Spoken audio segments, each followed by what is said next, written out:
Friends, what's up? Ash here. Welcome back to Extra Gents. It's time for a little bit of a fragrance review. What do you say? We're going to be taking a look at one from the Merchant of Venice. The Merchant of Venice is a house that years and years ago, I really wanted, abnormally wanted a lot. And back then, they were really hard to find in the US, like close to impossible. It seemed like nobody carried them. They weren't available at any discounters. It was basically just like, hey man, tough. You want it, you can't get it unless you try to go through a European website and pay like $200 for shipping or something. But here lately, they've been easier to get, and I have got myself one. The one we're gonna be talking about today is called Vinegia 21. So in today's video, I'm gonna show you guys the presentation, and it's a beauty. It's like a dime piece, 10 out of 10, or at least the bottle is anyway. But yeah, I'll show you the presentation, break it down for you, let you know how it smells, let you know what I think about it. So let's jump into it.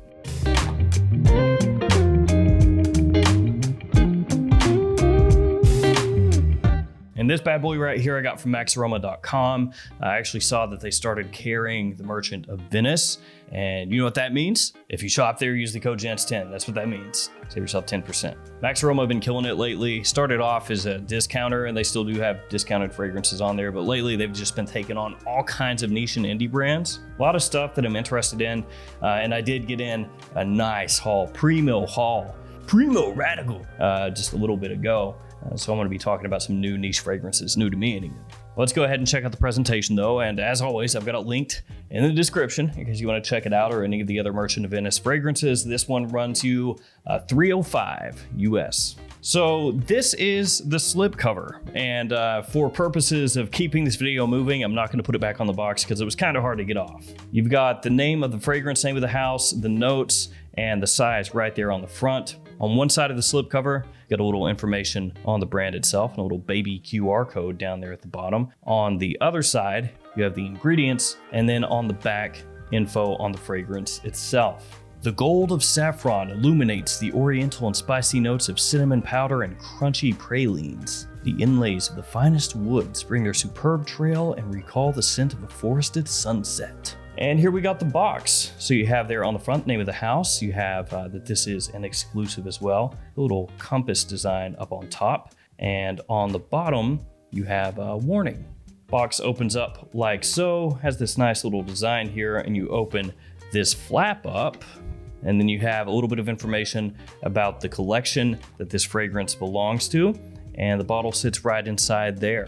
The only thing I could say maybe about the box, if you wanted to upgrade it a little bit, like a somewhat simple thing, is this. Looks really nice, like this satin cover, but then it's like a really cheap plastic on the inside, and it kind of wobbles around a little bit. Like you can just pretty easily pop it out, and doesn't look great. But that's a minor gripe, because I mean, who's gonna do that? Like me, that's about it.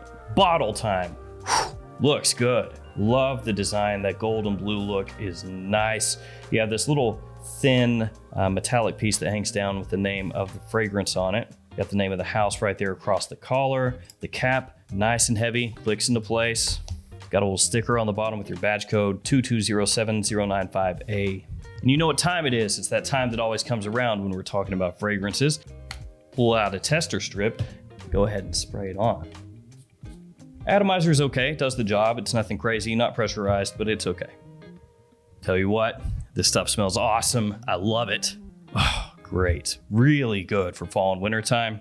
So it has this wonderful sweetness when you spray it on, spicy sweet. So that praline mixing together, as they said, with saffron and cinnamon, super appealing. Absolutely love it. Kind of an effervescence to it, a sparkle to it. It's an interesting scent in that it's decently strong. It lasts a good amount of time, but it comes off, as I said, effervescent almost, like it sparkles coming off your skin. So it's one of those deals where you don't get overwhelmed ever. This is a weird way to describe it, but you could think of like the molecules having a decent amount of space between them so that when you catch a whiff of it, you know, it's got like some wiggle room. What I mean by that is sometimes you'll smell a fragrance that's sweet and spicy. It comes across very dense, very concentrated. So you could think of it in a really abstract kind of way as all these fragrance molecules being just packed on top of each other. So when you breathe it in, it's like you're just getting absolutely assaulted by just a ton of that fragrance, of those notes, just walloping you at once. And while this one is strong, as I said,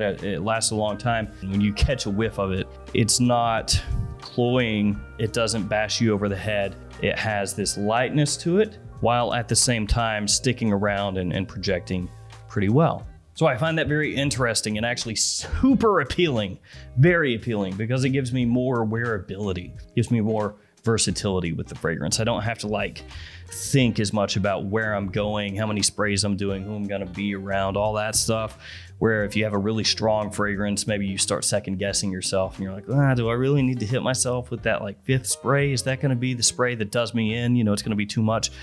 I don't have that issue here. So yeah, in the opening, sweet, spicy, very appealing, as I said. It immediately reminded me though of some other fragrances, not in a way that it's like a one-to-one, but I would say it's one of those deals where you could say, do you like that fragrance? Well, you should like this one because they're in a similar style, similar family, right? You know what I mean? So yeah, you know what I mean. But reminded me of 24 Gold by Scent Story, which means it also vaguely reminds me of Rogba. So this is in that style, I would say. It is absolutely nowhere near as cloying, as syrupy as 24 Gold or Rogba.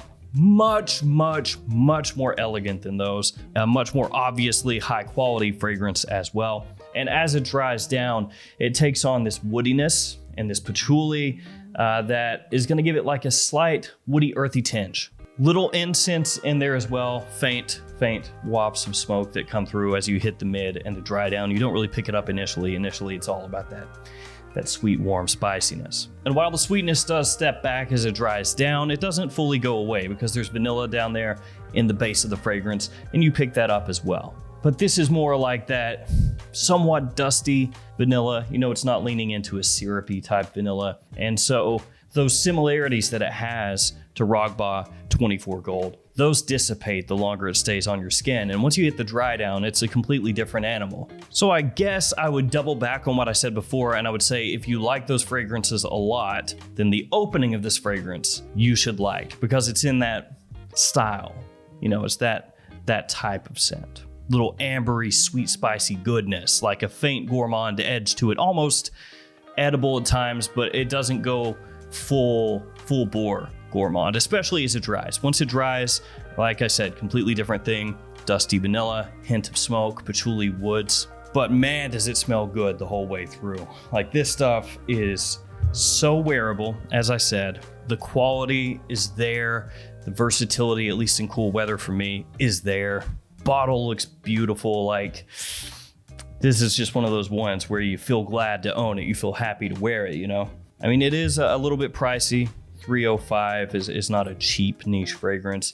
I mean, it's not crazy expensive compared to a lot of other things out there, but for sure, this is not one of the more affordable ones. But I think you get what you pay for here. You get a beautiful bottle, has really nice performance, as I said before. The quality is there. It's got that effervescence to it that really makes it rein itself in without killing off the performance. So this is one I absolutely love. Got it in perfect time of year, fall, winter time. That's when you wear this.